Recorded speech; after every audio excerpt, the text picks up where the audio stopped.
Assalamualaikum warahmatullahi wabarakatuh. Perkenalkan, nama saya Ahna Putri Raini dengan NIM 2304320. Saya berasal dari Universitas Malikus Saleh, Fakultas Ekonomi dan Bisnis, Program Studi Ekonomi Pembangunan. Pembuatan video ini bertujuan untuk memenuhi tugas mata kuliah Bahasa Indonesia kelas 2A yang diampu oleh Ibu Eba Harliana, SPD MPD.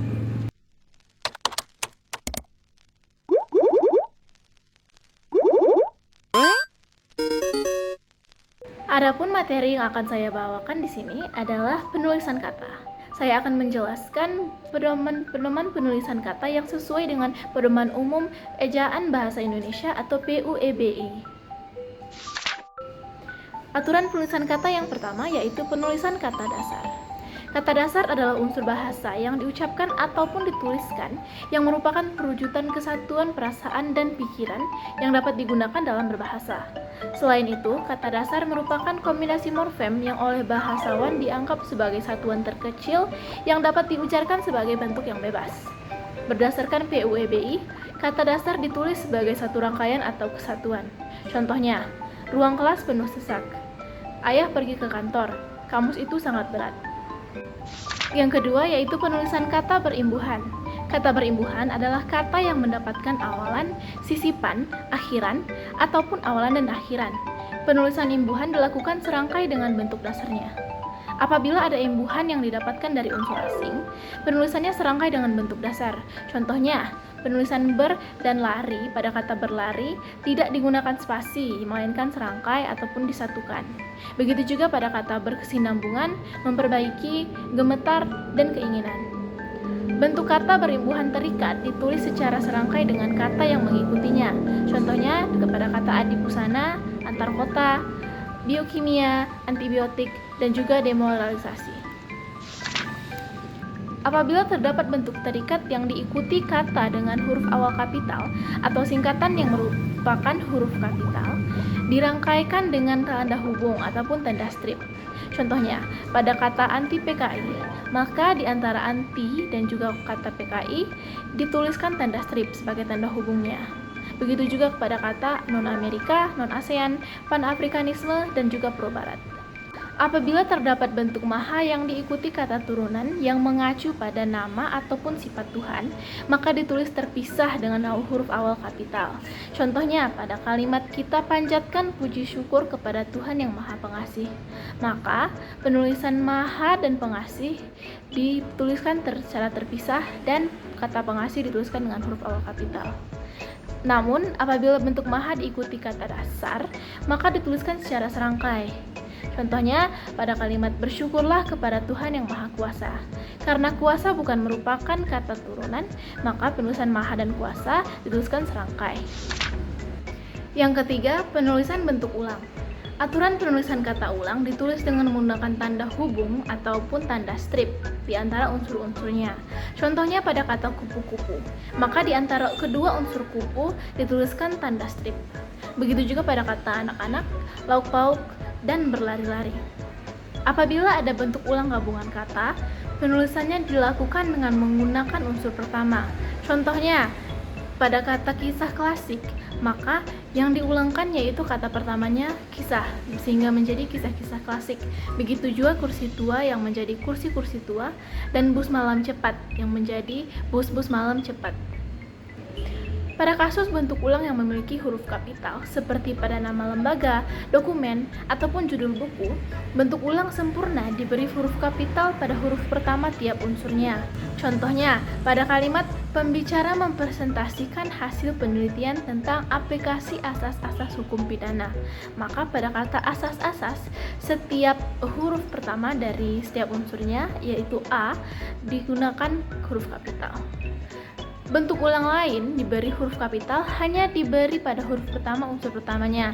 Contohnya pada kalimat seminar bertema terus-menerus ramah tamah diadakan di tingkat RT. Maka pada kata terus-menerus, huruf kapital hanya digunakan pada huruf T dari kata terus, dan juga pada ramah tamah hanya digunakan huruf kapital di huruf R pada kata ramah. Yang keempat yaitu penulisan gabungan kata. Unsur gabungan kata yang lazim disebut kata majemuk. Kata tersebut termasuk istilah khusus dan ditulis terpisah. Contohnya, simpang 5, cenderamata, duta besar, model linear, dan kambing hitam. Semua ditulis dengan secara terpisah, menggunakan spasi. Apabila terdapat gabungan kata yang bisa menimbulkan salah pengertian, kata tersebut ditulis dengan memberikan tanda hubung. Contohnya, pada kalimat anak istri kolonel. Jika tanda hubung diberikan di antara kata anak dan kata istri, maka pengertiannya bisa menjadi anak dan istri dari kolonel. Sedangkan jika tanda hubung diberikan di antara kata istri dan kata kolonel, maka pengertiannya menjadi anak dari istri kolonel. Begitu juga halnya pada kalimat ibu ayah mereka. Jika tanda hubung diberikan di antara kata ibu dan ayah, maka pengertiannya menjadi ibu dan ayah mereka. Sedangkan apabila tanda hubung dituliskan di antara kata ayah dan mereka, maka pengertiannya menjadi ibu dari ayah mereka. Apabila terdapat gabungan kata yang penulisannya terpisah, maka penulisannya tetap terpisah jika mendapatkan awalan atau akhiran. Contohnya, bila kata tepuk tangan diberikan awalan ber, maka bertepuk dituliskan spasi dan tangan. Begitu juga pada kata garis bawahi. Apabila terdapat gabungan kata yang mendapatkan awalan dan akhiran sekaligus, penulisannya serangkai. Contohnya, pada kata diberitahukan dan juga menggarisbawahi. Gabungan kata yang sudah padu ditulis secara serangkai. Contohnya pada kata ada kalanya dan juga apalagi. Yang kelima yaitu penulisan pemenggalan kata.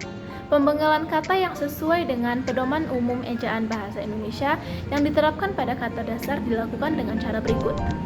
Apabila di tengah kata terdapat huruf vokal berurutan, pemenggalan dilakukan di antara kedua huruf vokal tersebut. Contohnya pada kata buah, maka menjadi buah. Begitu juga pada kata niat dan saat. Kategori huruf diftong, yaitu yang membuat unsur AI, AU, EI, dan UUI, penulisannya tidak dipenggal.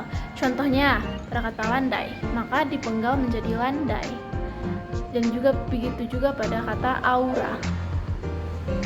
Apabila di tengah kata dasar terdapat huruf konsonan, yaitu yang termasuk gabungan huruf konsonan, di antara kedua huruf vokal, pemenggalan dilakukan sebelum huruf konsonan.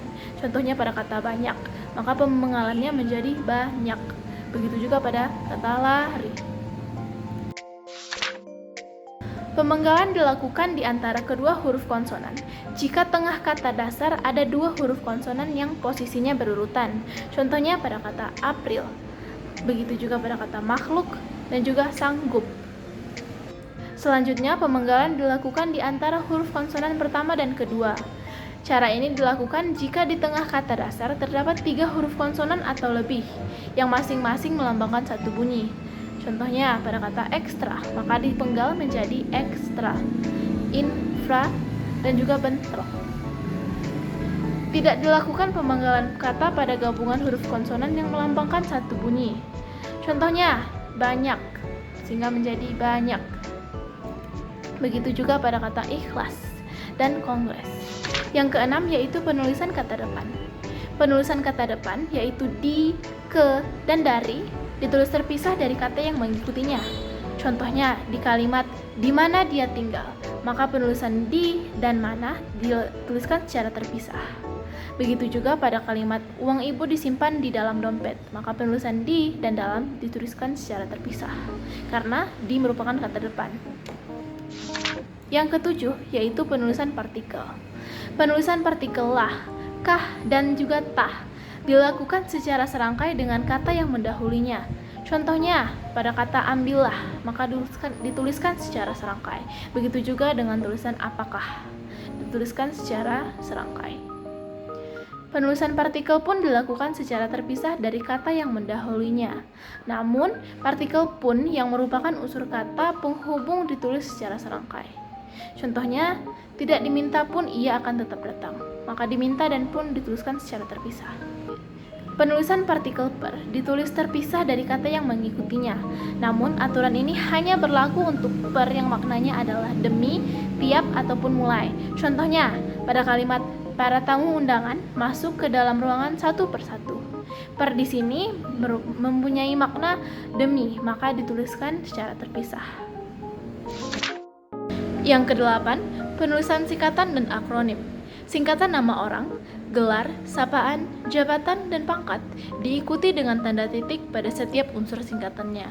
Contohnya, pada singkatan nama Wage Rudolf Supratman dituliskan menjadi W.R. Supratman. Begitu juga pada penulisan jabatan Master of Business Administration yang disingkat menjadi M.B.A.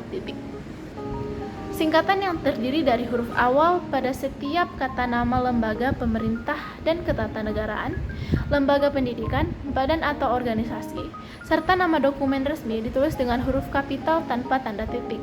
Contohnya, Negara Kesatuan Republik Indonesia, maka jika disingkat ditulis menjadi NKRI tanpa ada titik.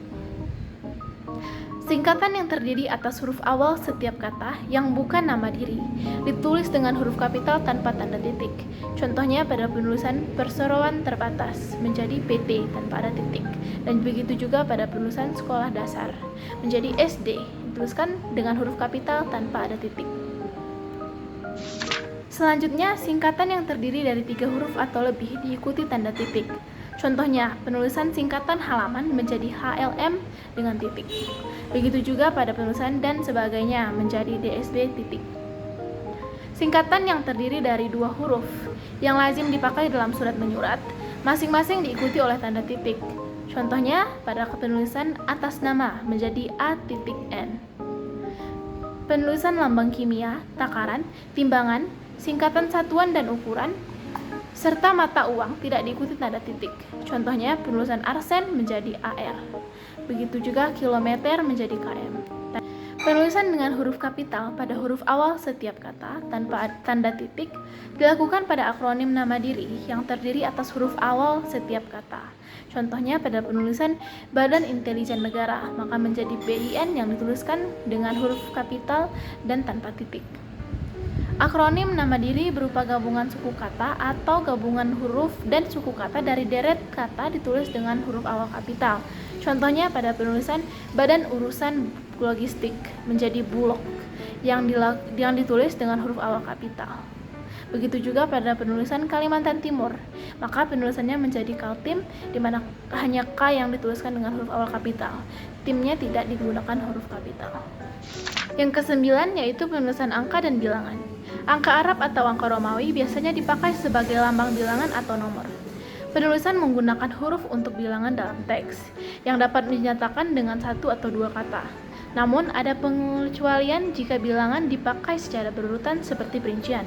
Contohnya, pada kalimat, keluarga besarku menyaksikan film dokumenter sampai 5 kali, maka penulisan 5 digunakan huruf. Begitu juga pada kalimat, terdapat lebih dari 5 juta eksemplar buku, maka penulisan 5 juta digunakan dengan huruf. Bilangan pada awal kalimat ditulis dengan huruf. Namun, jika bilangan pada awal kalimat tidak bisa dinyatakan dengan 1 atau 2 kata, susunan kalimat diubah. Contoh, 13 kepala keluarga mendapatkan bantuan dari pemerintah. Penulisan yang benar di sini adalah apabila 13 dituliskan menggunakan huruf, karena penulisannya bisa dinyatakan dengan 2 kata saja. Penulisan menggunakan huruf dapat diterapkan pada angka yang menunjukkan bilangan besar. Tujuannya agar lebih mudah dibaca. Contohnya pada kalimat, masyarakat tidak mampu mendapatkan bantuan Rp100.000. Maka penulisan 100 bisa menggunakan angka saja agar lebih mudah dibaca. 10. Penulisan kata ganti. Aturan penulisan kata ganti ku dan kau ditulis bersambung ataupun serangkai dengan kata yang mengikutinya. Namun kata ganti ku, mu, dan nya dituliskan bersambung dengan kata yang mendahuluinya. Contohnya, pada kalimat mobil itu sudah kujual, maka kata ganti ku dan kata jual dituliskan secara serangkai. Begitu juga pada kalimat buku yang sudah dibeli ini boleh kau baca, maka kata ganti kau dan baca dituliskan secara serangkai. Sedangkan pada penulisan rumahnya sangat besar, maka penulisannya digabungkan dengan kata rumah, yaitu kata yang mendahulunya. Yang 11 yaitu penulisan kata sandang. Kata sandang seperti si dan sang ditulis terpisah dari kata yang mengikuti belakangnya. Namun jika ada unsur nama Tuhan ditulis dengan huruf kapital. Contohnya yaitu pada kalimat baju itu dikembalikan pada si penjual, maka penulisan si penjual dituliskan terpisah. Begitu juga pada kalimat sang harimau tidak mau melepas mangsanya. Penulisan sang dituliskan terpisah dengan kata harimau. Demikianlah pemaparan materi dari saya. Jika ada kesalahan kata, saya mohon maaf. Terima kasih atas waktu dan perhatiannya. Biru laut seperti kolam, ikan paus pandai menyelam. Dari lubuk hati yang paling dalam, saya tutup presentasi dengan salam. Wassalamualaikum warahmatullahi wabarakatuh.